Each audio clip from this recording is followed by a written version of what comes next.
ध्यान से जाइयो, मैं ड्राइवर को बोल देती हूँ छोड़ देगा, ठीक है? क्या है ये सब? इससे पूछो क्या है ये सब? क्या किया इसने कि आपने आते थप्पड़ मार दिया? तू बताएगी या मैं बताऊं? हुआ क्या है? पहली बात तो तुम्हें मेरी बहन को थप्पड़ नहीं मारना चाहिए था अगर उसने कुछ भी किया है तो।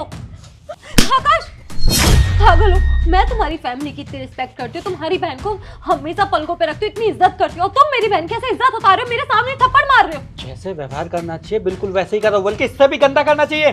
क्या कर दिया मेरी बहन ने? हाँ, इसने मेरी चैन चुराई है। पागल हो क्या? मेरी बहन चोरी क्यों करेगी? दिमाग ठीक है तुम्हारा?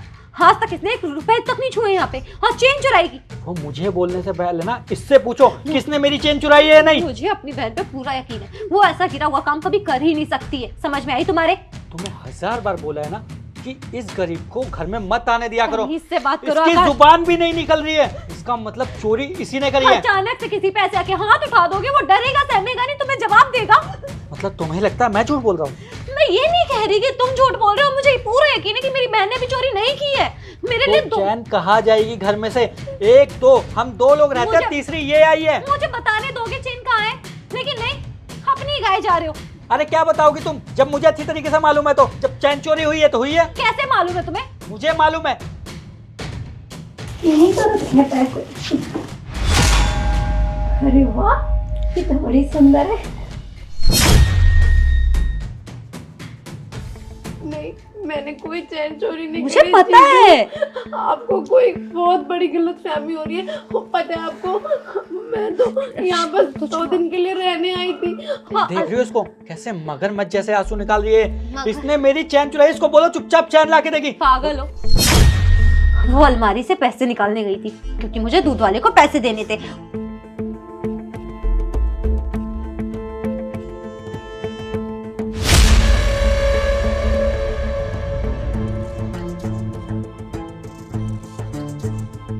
अब मैं भीगी हुई थी, कपड़े धो रही थी, इसलिए मैंने इसे बोला कि अलमारी से पैसे निकाल के दूध वाले को दे दे। इसका मतलब ये नहीं कि चोरी करेगी।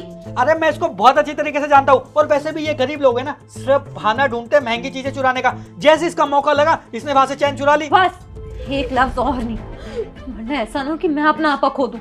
और चेन की बात कर रहे हो ना, जिस चेन की तुम हाँ। भूल गए क्या? तुम क्या बोला था कल तुमने मुझसे? आकाश, ये फंकी फंकी शर्ट लेना ना बंद कर दो, पहनना होता नहीं, ले लेके ढेर लगा देते हो बेवकूफ कहीं के। ठीक है, नहीं लूंगा।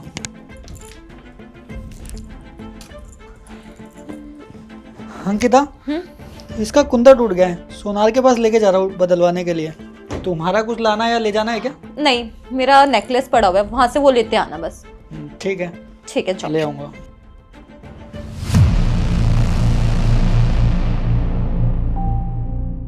याद आया कुछ? मैं गरीब हूँ, शिट शिट। मैं चोर नहीं हूँ। वो भी अपनी दीदी के घर में चोरी करूंगी क्या? शांत हो जा, शांत। आपकी मुझसे बात करनी चाहिए थी पहले कि चेन देखी है नहीं देखी है। अरे खुद ज्वेलर के पास लेके गए और खुद भूल गए और मेरी बहन पे आके हाथ उठा रहे हो। अरे गलती तुम्हारी बहन भी करती है। मैं कुछ बोलती हूँ ऊंची आवाज में उनसे, सीधा जाके पहले पूछती हूँ कि दीदी आपने किया है नहीं किया है। लेकिन नहीं, तुम्हारे ऊपर का माला खाली है। तुम गरीब कह के जिसका अपमान कर रहे थे ना, तुम ये भूल गए थे शायद कि मेरी ही फैमिली है। तुम इसका ही नहीं मेरा भी अपमान कर रहे हो, और मेरे साथ साथ ना मेरे माँ बाप की परवरिश पे भी सवाल उठा रहे हो। सॉरी। अरे इतनी नफरत है गरीब से तो शादी क्यों की फिर, जब तुम्हारे दिमाग में गरीब को लेके इतनी घटिया सोचे तो? मुझे नहीं मालूम था कि वो चैन मैं ही ले गया हूँ। तो आके पूछना था। सॉरी आपने रूबी। तो 1 मिनट में सालों की इज्जत मिट्टी में मिला दी, मेरे परिवार वालों की और मेरी। आपको लगता है कि मैंने चैन चोरी करी? मैं चैन चोरी करके कहाँ जाती, क्या करती उन पैसों का? घर में खाने के लिए रोटी तो मिलती है ना, और सोने के लिए बिस्तर, तो किस लिए इंसान चोरी करेगा? मुझे नहीं मालूम था, पता नहीं, मैं गुस्से में आ गया और माफ कर दो। क्या आज जो तुमने किया है ना आकाश, बिल्कुल भी सही नहीं किया है। अगर आप मेरे जीजू नहीं होते ना, तो मैं पता नहीं क्या करती आपके साथ। शांत हो। बस रिश्तों की मर्यादा ने हाथ रोक रखे मेरे, वरना हाथ उठाना मुझे भी आता है। इतनी अडल्ट हूँ मैं। रूबी, तेरी चीजों से जो कुछ भी हुआ, मैं इनकी तरफ से हाथ जोड़ के कोई माफी जरूरत मांगती नहीं। हूँ। और अब से कोई भी त्योहार हो, कुछ भी हो, आप आ जाना, बाहर मिल लेना, रेस्टोरेंट में, घर पे हमारे। अगर मैं आपके घर आई और गलती से कोई चीज गायब हो गई तो नाम अक्सर बाहर वालों का आता है। और आपको पता है, बहू को तो अपना मानने में सालों लग जाते हैं, बहू के परिवार वालों को कब से अपना मानने लगेंगे। इस ससुराल वाले कभी किसी को अपना नहीं मानते। मैं घर जा रही हूँ, मैं कैब कर लूंगी, आपको ड्राइवर और गाड़ी भेजने की जरूरत नहीं है। ये शानो शौकत आप लोगों को मुबारक हो। नमस्ते जीजू। सॉरी। दिल गई कलेजे को ठंडक। मेरी बहन के आत्मसम्मान को ठेस पहुंचा के आज तुम्हारी वजह से मेरी बहन मुझसे मिलने नहीं आएगी। हो जाओ खुश और रहो ऐसे खुश, क्योंकि तुम्हारी फैमिली तो तुम्हारे पास है ना।